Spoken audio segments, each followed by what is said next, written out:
काय नेमकी आता खंत तुम्ही व्यक्त करताय? एकीकडे अजून निकाल सुरू व्हायचा आहे मात्र पोहोचलेला आहे.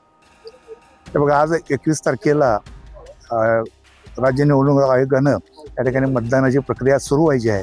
त्याच्या अगोदरच कागलमध्ये काही भागामध्ये उमेदवारांच्या विजयाबद्दलची जी काही पोस्टर लावलेली आहेत ही निश्चितपणानं राजघटनेच्या विरोधात आहेत आणि मतदान प्रक्रियेला ही बाधा ठरेल असं मला वाटते.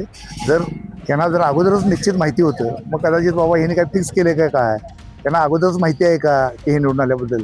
याबद्दल मला असं म्हणायचं आहे की निवडणूक आयोगाने यामध्ये तातडीनं लक्ष आणि हस्तक्षेप करावा आणि अशा प्रकारचे हुल्लडबाजीपासून रोखावं ही माझी प्रामुख्याने मागणी आहे. नाही, बरोबर आहे ना. मी काय म्हणतो माहिती आहे, जर ह्यांना सगळ्यांना अगोदरच निकाल माहिती असतील आणि निवडून येणार आहे, मी एवढ्या मतांनी निवडून येणार आहे, मग कशाला ती प्रक्रिया तरी कशाला करायला पाहिजे.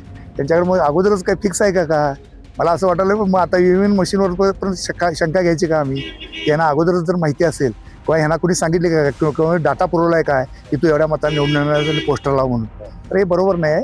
आपल्या म्हणजे निवडणूक प्रक्रियेलाही धक्कादायक बाब आहे आणि निश्चितपणानं मला असं वाटतं की निवडणूक आयोग याच्यावरती गांभीर्याने घेऊन त्यांच्यावर गुन्हे दाखल करतात. कागलमध्ये काय परिस्थिती आहे? किती ठिकाणी असे बोर्ड लागलेत काय?